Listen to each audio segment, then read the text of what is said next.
Hey folks, Vinny Briganza. We're going to be talking about the imposter monster, the imposter syndrome today. And my goal by the end of this video is for you to have a new understanding, one that actually no longer prevents you from doing the things you need to do to start to create the future you want.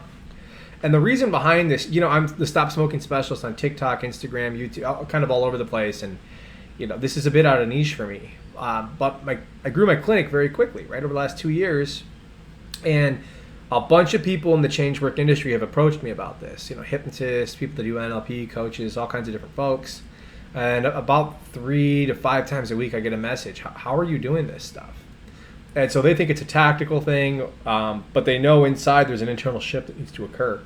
And so getting this down, hopefully in a video format, makes it easy, a little bit more efficient for me, and having these conversations frequently. And if this isn't your industry, it doesn't matter. You're still a human, and I think the same concepts will apply.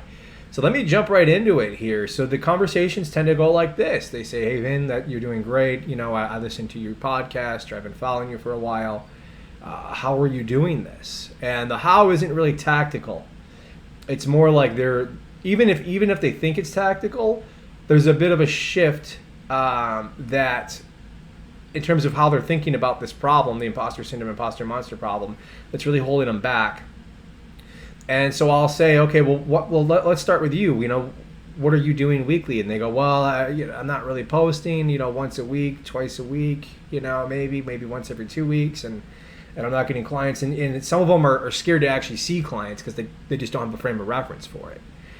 So where I like to go from there is just say, okay, well, what's that about? What are you doing about it? And they go, well, I tried, and maybe there's a course out there to address this issue of imposter monster, imposter syndrome. And they go, okay, you took the course? Yeah. What'd you learn? They give me some concepts, and was it helpful? Yeah, it's helpful. Help shift my mindset, but you're still stuck? Yeah. So this is typically what I see, right? And there's nothing wrong with making courses around this stuff, but I think one of the fundamental problems I'm seeing them run into is what they describe in terms of their reluctance, their self-doubt, their apprehension to go out there and post content, make videos for the first time, see clients for the first time. That's actually perfectly natural, right? There's nothing unusual about that. I have that, everybody has that. But when you then take this imaginary entity, right, called the imposter monster or imposter syndrome, and now you place that on top of a perfectly natural state of fear, and you start trying to solve that problem. How are you ever going to get to the root cause of this thing? How are you ever going to sort it out? You could talk about the symptom all day, but really we're just talking about like a normal fear that you're going to have. So folks take courses on it. Some of them are action oriented, and that can help, Some of them are all mindset driven, and I don't think this is a mindset issue. This is very much an action issue. And when I'm talking about actions, it's not just doing the thing. You have to understand the degree to which you're learning something is going to feel overwhelming and confusing. And I'm talking about the contextual stuff, right? So there's the action, right? Let's say you're going to shoot a video for the first time and post it on Facebook or YouTube or TikTok, whatever it is that your platform is, right? Just if you're going to do it on your cell phone, for instance, there's the learning of holding the camera and pushing the button and talking into the camera. That doesn't sound like anything unnatural to us, but my goodness, the first couple times you do that for this purpose, it's going to feel unnatural. Then there's okay, I've got to upload this thing. I've got to figure out how to write a hook, right? There's all these different micro learnings that have to occur just for you to start to even form the context. And so repetition is going to be your friend here. Same thing with working with a client. You could be one of the highest trained. I'll tell you a story. I was out at one of it's actually the largest hypnosis conference on the planet. It's in Vegas every year, called Hypno Thoughts. And I met a fella, been studying for over a decade, and I saw more people my first year in my clinic than that person ever had in their entire time as a hypnotist. And I think what is concerning about that's a bit sad. You'd like to see this person step out there and go for it. But the likelihood is I probably saw more people in that year than that person ever will. They've got to make this change. That's what you're up against, right? This dream's not going to come true until you do it. So I want to finish that contextual-based learning example, right? So, you're sitting in front of a client for the first time, and yes, you have a bunch of training, you practiced really hard, Maybe you did practice sessions with friends, and I think all that stuff's great. It's like training wheels. But the real training, the real learning, the path to mastery happens in front of that client. So you're sitting down in front of that client, and you've got a whole bunch of context that needs to develop in terms of contextual learning, right? Like the way you talk to somebody that knows your modality is going to be completely different than someone that has no experience with it. So the way you communicate has to shift. And there's a lack of familiarity and comfort. You've never met this person before. Maybe you're doing it in an office. Maybe you're working remote for the first time over Zoom. That's how I see all my clients. So of course there's going to be uncertainty. Of course you're going to experience overwhelm. But we know in our industry that that's all trance. And trance is the highest, most effective way of learning, right? It doesn't feel good all the time, but you are in a trance and you are learning. We've associated, that confusion is sort of a negative thing. Think about how you're educated. If you were confused in class, no one stopped and said, "Hey, great job. You're learning in an accelerated way without even trying. Isn't that cool? You have a brilliant unconscious mind." Like no one would say something like that to you. So you might identify with that, but when I really investigate this problem with folks, what we find even underneath that is a concern that even if they take the time to develop the contextual based learning, right, the stuff they don't even know that they need to learn, so that their skills and experiences can integrate and they can be an effective change worker. A lot of times there's a fear that they can't do that they're maybe like they're the one person on the planet that can't pick this stuff up, right?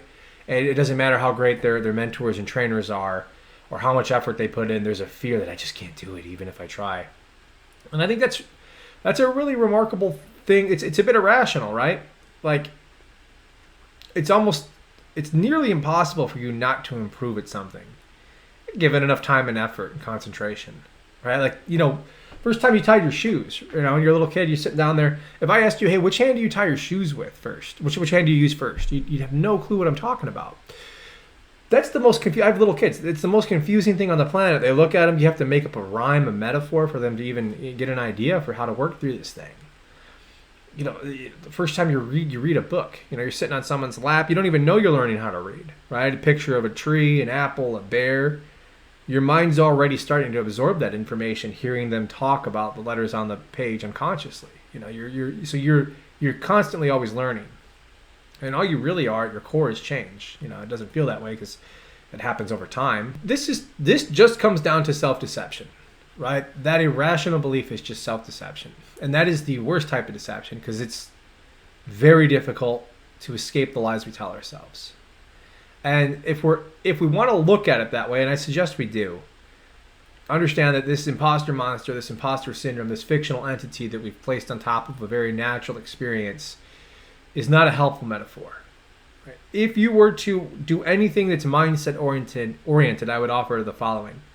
When you experience that fear and apprehension, understand all this is a call from your unconscious or whatever you want to say to get experience, to do the thing that you're afraid of so that you can feel more confident, right? This is the path. This is the path to mastery. It's an indicator. It's a light.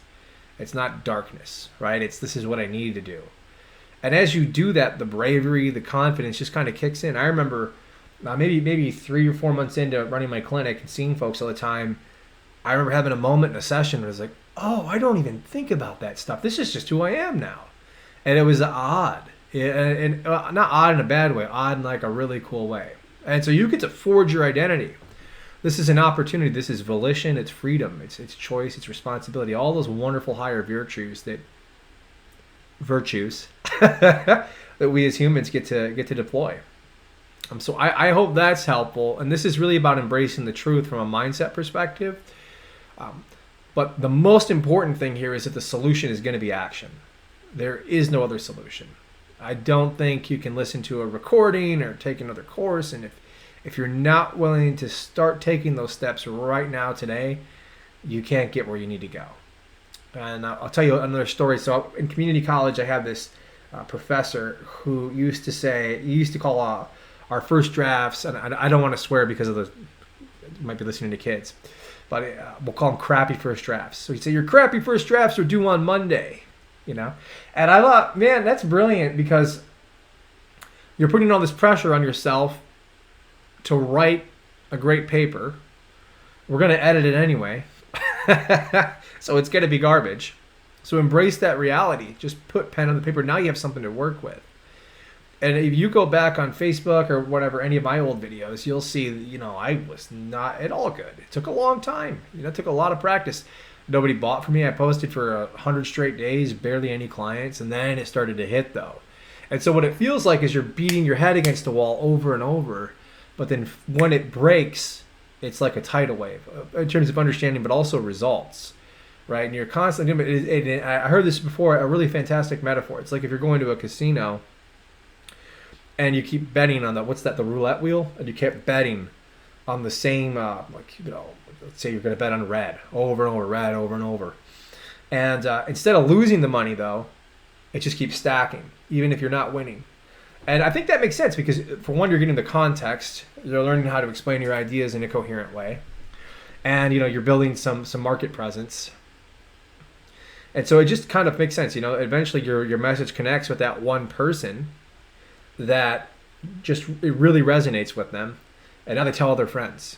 And then they go watch all your other content. And someone else discovers something that resonates with them. And then they tell people. Right? So this is really what you're doing here. You're building assets over time. And these assets are infinite. You make them one time and you can use them forever. So it's pretty cool. I hope this is getting you a little bit excited about this. I'm getting fired up talking about it now. So to sum up, number one, we're going to face fears honestly, right? And that means instead of saying, okay, this is, I've got to fight against this fictional entity that doesn't exist, adding a layer of complexity to a problem that's very normal, I'm going to realize that's what this is. And the only way to get through it is to say, okay, this is actually an indicator that I need to work on this thing. I'm going to take action. When I took action, it was 100 days straight of posting. Before that, I couldn't even post. If I posted once every 2 weeks, I felt accomplished. Now I post multiple times a day usually, right? And 100 hours of live content last year. So you will get the skill set, and then consistent action over time, right? So they're all kind of related, but we're kind of talking about the same thing in a different way. Hopefully one of those resonates with you. So now if you're someone that's like, I want to take this seriously, I would suggest commenting below, and then maybe someone else will comment below. And now it's like, okay, maybe you have an accountability partner and you can commit to something.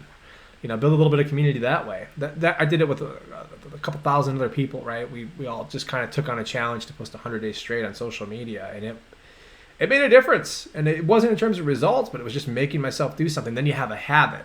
Right now you have a habit of not taking action. Now then on the other side, you have a habit of taking action. So things fall into place a little bit more naturally for you. I really think this is a solution for you folks. If there's something else that this just didn't resonate with, or you have another question, I would just comment it below. Ask a question. I'm happy to maybe make a future video about this.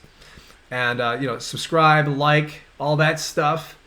I'm not used to this platform, but, but I can't wait, folks. I want to hear about your wins in 2022. And we've got a lot of work to do. There's a whole lot of people that need our help, so let's get after it. Take care, everybody.